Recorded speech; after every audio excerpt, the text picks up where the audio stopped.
dengan maksud untuk ya investasi, yaitu kepemilikan yaitu pembelian surat berharga yang ditujukan bagi alternatif untuk memperoleh keuntungan atau pendapatan. Nah, sebagai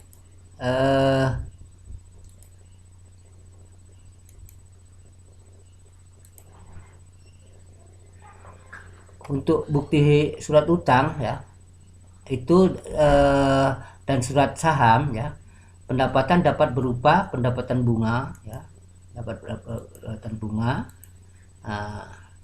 Bisa juga kalau usus surat bukti hutang, kemudian capital gain, exchange gain, maupun dividen ya. Dividen ini khusus untuk saham ya. Sedangkan pembelian untuk reksadana dimaksud untuk ya memperoleh pendapatan dari peningkatan nilai aktiva bersih atau kita kenal dengan NAB ya. Misal ini kita punya uang 1 miliar ya. Nah, untuk kita beliin reksadana. Nah, nilai NAB sekarang misalkan 110%. Nah, kemudian setelah kita beli saat uang 1 miliar itu ternyata kalau harganya per lembar 110, kalau 1 miliar kan dapatnya berapa? Yang dapatnya 100, dapat hanya 99. Nah, pada waktu pada misalkan harganya naik menjadi 120, jadi uang kita akan bertambah lagi 10 nih. Maka kita dapat namanya NAB ya. Jadi setiap hari berubah. Manfaat pasar modal itu sebagai trading ya. Trading yaitu pembelian suatu surat berharga untuk jangka pendek dengan tujuan utama untuk memperoleh keuntungan perbedaan nilai baik berupa capital gain atau exchange gain. Jadi misal gini, kita seperti yang udah Bapak jelaskan, ada dengan trading dengan portofolio ya dan lain sebagainya. Nah, itu misalkan habis beli harganya naik, kita jual lagi.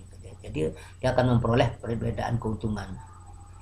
Nah, kemudian emiten ya. Tadi kan siapa-siapa terkait kan? Nah, ada user. Nah, sekarang emiten.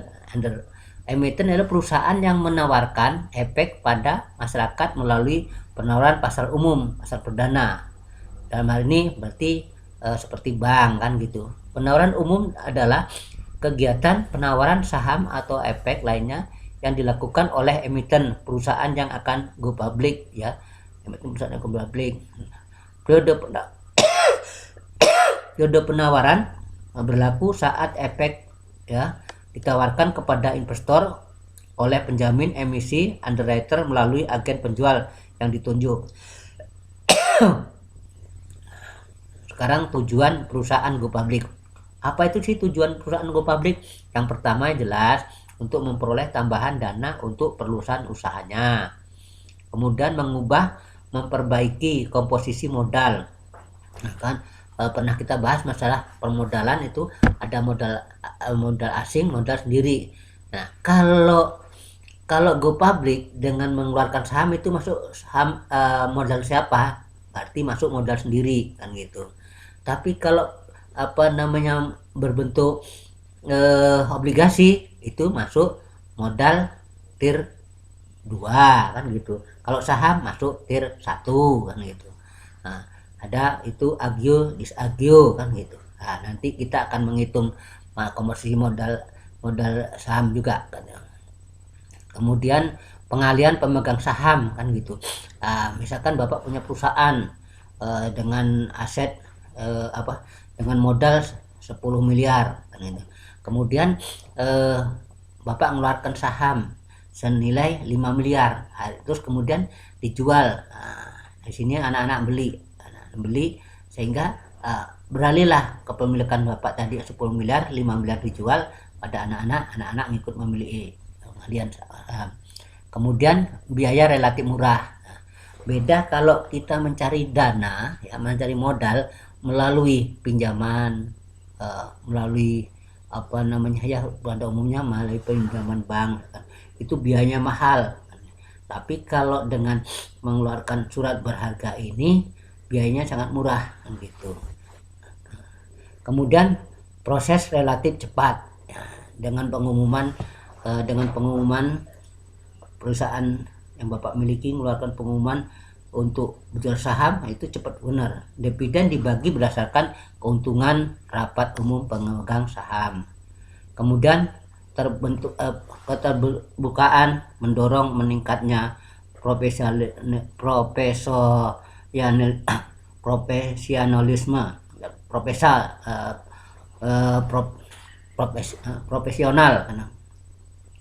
sampai payah nyebutnya. Jadi karena itu perusahaan go public ya, yang memiliki orang banyak, sehingga dia terbuka yang gitu. Dengan adanya terbuka, jadi siapa yang melakukan korupsi akan ditangkap. Makanya bukan jarang untuk perusahaan-perusahaan yang go public pasti penyelewengan segera tertangkap ya, seperti kemarin kasus Jiwasraya kan gitu, itu kan langsung ketangkep ya. Penjaminan emisi underwriter ya, pihak yang membuat kontrak dengan emiten untuk melakukan penawaran umum bagi kepentingan emiten dengan atau tanpa kewajiban untuk membeli. Jadi kalau emiten ini ya, underwriter ini ya, itu dia ada kontrak dengan emiten. Emiten siapa? Emiten adalah yang menerbitkan saham atau surat berharga. Underwriter ini salah satu perusahaan yang merupakan perjanjian. Kalau misalkan itu nanti sahamnya atau surat berharga tidak laku, mereka berhak untuk membeli kan gitu. Tapi dia tidak kewajiban ya, tapi boleh untuk membeli kan, dan bekerja untuk membeli sisa. Jadi dia boleh membeli tapi tidak wajib. Kemudian investor, siapa investor? Yaitu badan atau perorangan yang membeli pemilikan suatu perusahaan go public ya. Seperti kayak BNI, Telkom ya, BRI, Mandiri. Nah itu sahamnya dimiliki oleh pemerintah dan masyarakat ya. Investor dapat berasal dari dalam negeri, domestik, atau berasal dari luar negeri, investor asing. Nah, kayak BCA, Bank Danamon, itu investornya dari asing, dari luar negeri. Wali amanah atau tester, lembaga perusahaan yang mewakili kepentingan pemegang efek yang bersifat utang. Nah, pemegang efek itu siapa? Pemegang efek adalah ya orang megang saham. Misalkan Bapak beli saham, Bapak kan megang efek nih. Jadi misalkan terjadi tidak bayar dan lain sebagainya, wali amanah yang mewakilinya. Wali amanah bertanggung jawab terhadap efek yang wali amanatkan, sehingga wali amanat wajib memberikan ganti rugi bagi pemegang efek yang bersifat utang atas kerugian karena kelalaiannya melaksanakan tugas sebagai wali amanat ya. Kemudian wali amanat biasanya diperlukan jika perusahaan mengeluarkan efek dalam bentuk obligasi ya. Jadi kalau saham nggak ada wali amanat kan gitu.